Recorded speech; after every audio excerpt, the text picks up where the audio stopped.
Hello guys! Welcome back again to my channel. For today's video, gagawin lang natin yung kinoment ng isa sa ating subscriber. Tinanong niya kung paano ko daw nailipat yung wire, yan, dito sa kabila. So yung wire neto, dito talaga siya. Yan, kung saan lumalabas yung hangin. So dito sa side na to. So paano ko daw nailipat yung wire na yan? So sabi ko, bago mo mailipat dyan, baklasin mo muna yung mismong harap para mapadaan mo mismo dito sa likod sa harap mismo nung aircon. So ganun yung ginawa ko. So tapos sabi niya, sir, kung pwede daw na gumawa ko ng video para mapakita ko kung paano baklasin, kasi nga mahirap baklasin yan. Yan, tapos papakita ko mamaya kung bakit mahirap baklasin. May mga ngipin kasi yan na nakakapit dun sa butas. Okay? So, sana magawan ko to ng maganda kasi nga isang kamay lang yung gagamitin ko. Wala kasing tao dito para tulungan ako mag-video. So, papakita ko o sasabihin ko mamaya kung saan yung mga ngipin na nakakagat mismo dun sa case ng aircon. Kaya mahirap baklasin. So, kapag nalaman mo na yon, alam mo kung saan mo babaklasin yung aircon. Yan. So disclaimer muna, hindi ako expert. Yung mga sasabihin ko ngayon ay based lamang sa na-experience ko. Okay? Kung hindi ka pa nakasubscribe, mag-subscribe ka na. I-click mo yung notification bell para ma-notify ka sa mga susunod ko pang mga video. Yan sir, ito na yung request mo na video. Yan. Papakita ko kung paano ko nalipat itong wire. Okay? So, kailangan pala natin ng screwdriver. Kasi merong isang screw yan. Yan, naka-screw mismo dun sa harap. So, para makita mo yung screw, alisin mo tong case sa harap. Yan. Yan. Pinakita ko na to kung paano baklasin yung tutorial ko ng paano maglinis ng filter. So, panoorin nyo na lang. Taas mo lang yan, tapos slide mo lang dito, pumunta dito. Isin mo muna natin to. Pasensya na guys kung medyo magulo to kasi isang kamay lang yung ginagamit ko. So ito yung screw. Analisin mo yan. Isa lang yan. So support lang to para hindi maulog yung case sa harap. Yan na guys, medyo magulo. Okay.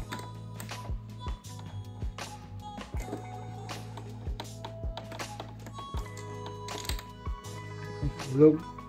So, alam na natin to. So, bulsan muna natin yung screw.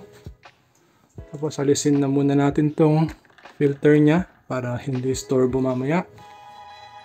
Yan.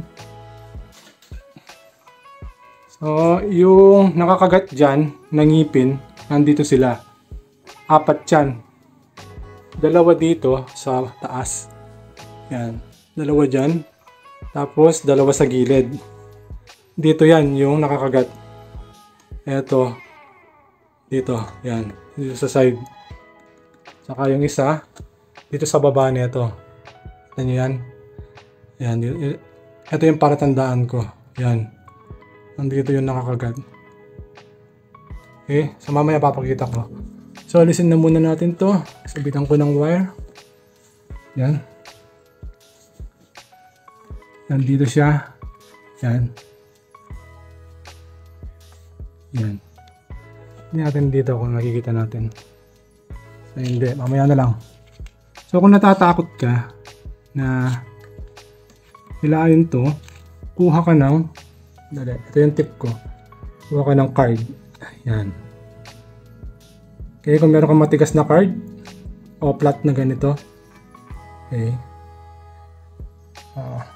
Ipot lang natin dito. Pwede lang guys. Yan. Lagay mo lang. Suksok mo lang dyan. Isin ko muna ito Yan. Suksok mo lang dyan. Yan. Yun, natanggal na. Diba? Dali lang. Sak mo lang dyan. Tapos ito yung butas niya kung saan nakakagat yung ngipin na sinasabi ko.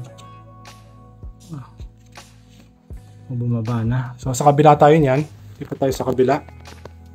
So, sa kabila ganun din. Yan. So ilayin natin sa taas. Yan, may space dyan. Yan. Ilayin natin. Okay, kung ayaw, kuha tayo ng card. So nandito yan. Tapat nitong pinaka babang butas saan lumalabas yung hangin. So dito. So nandito yan. So kuha ng card. Kusok mo. Hindi. Yan na. Yun. Yan niya. Yan. Yun o. Okay. Yan. Tapat siya nito. Yung pinakailalim ng butas. Yan. Yan nakakagat yung ngipin na sinasabi ko. So ngayon sa taas na lang yung nakakabit. Dito, makikita natin dito. Yun. Ito. Sa taas makikita mo. So taas mo lang yan. Pindutin mo pataas. Yun. Okay, natanggal na. Yan. So sa kabila. Yun. Natanggal na.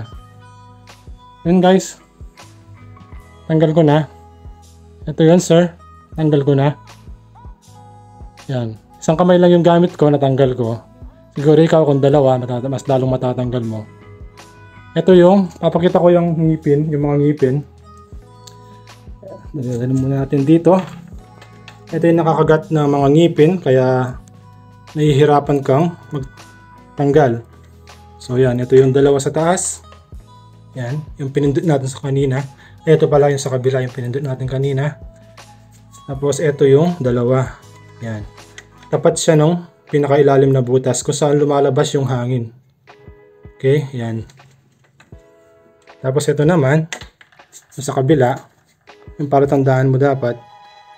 Yan sa baba mismo nung. Ito. Yan. Kung saan mo tutusukan ng card. Ito. Tusukan mo lang na ganito. Yan. Okay. So ngayon, saan ko nga ba pinadaan yung ganito kasi siya. Yan, ganyan siya, di ba? Oh, dito na lang. Yan, ganyan siya, di ba?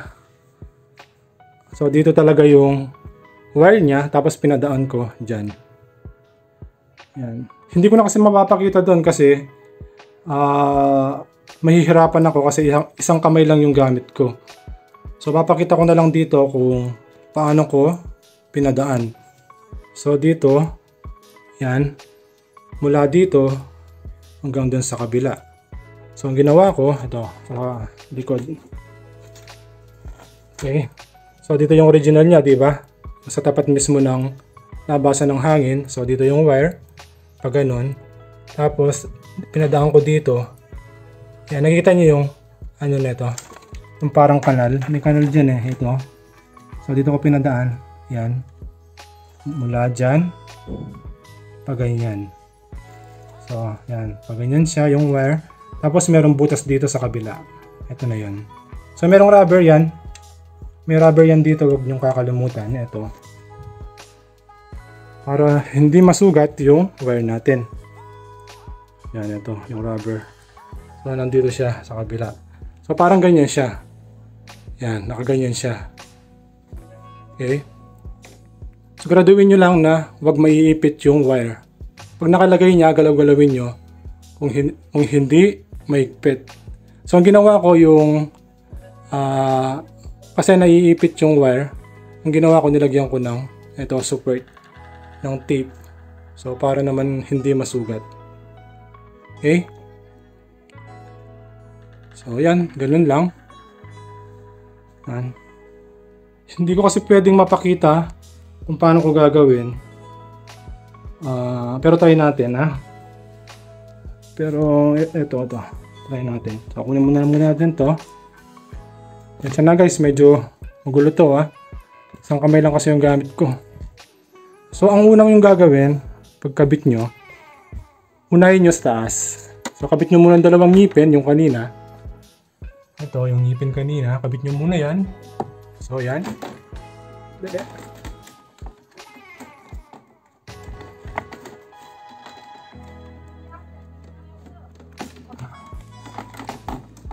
Siya na.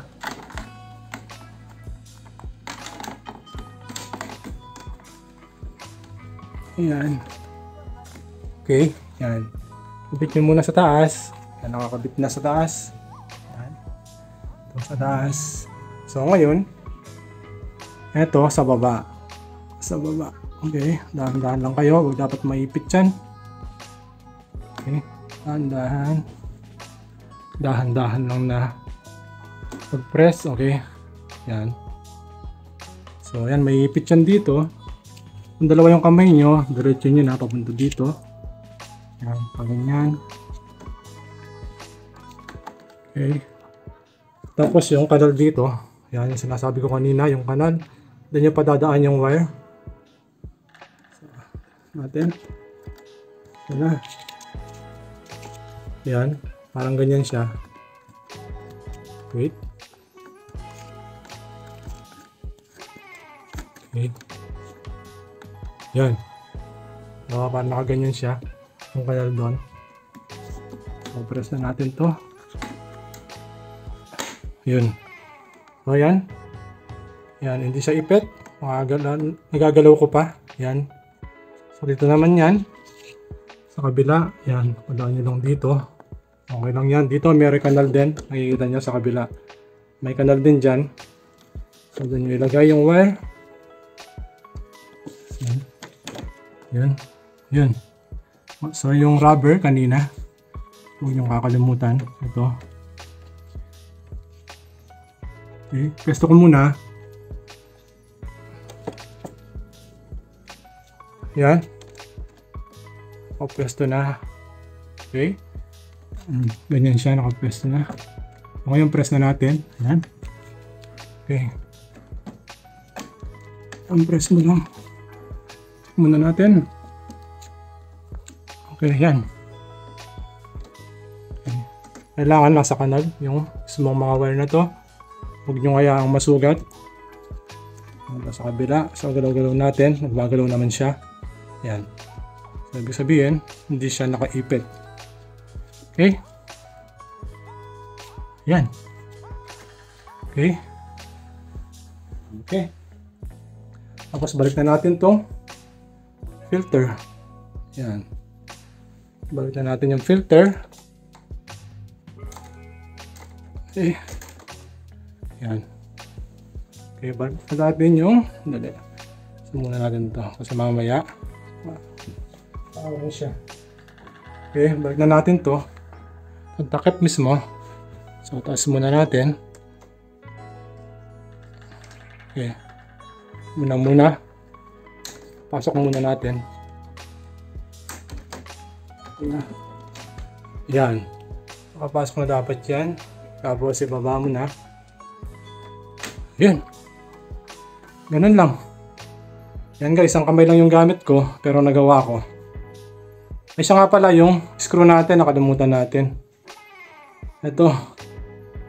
Nakalimutan ko yung screw. So kayo na lang. Screw nyo na lang. Ako nakalimutan ko. Kalimutan ko yan. Diyan lang naman yan. Screw mo lang dyan. Tapos okay na. Screw ko na lang mamaya after ng video na to. Yan guys, ganun lang. Yan po. Yan na sir. Nagawa na natin. Sana nakatulong. Saka dun sa mga nagtatanong kung paano baklasin yung mismong harap. Kasi mahirap talaga kung hindi mo alam kung saan yung mga ngipin na nakakagat dyan sa harap ng aircon.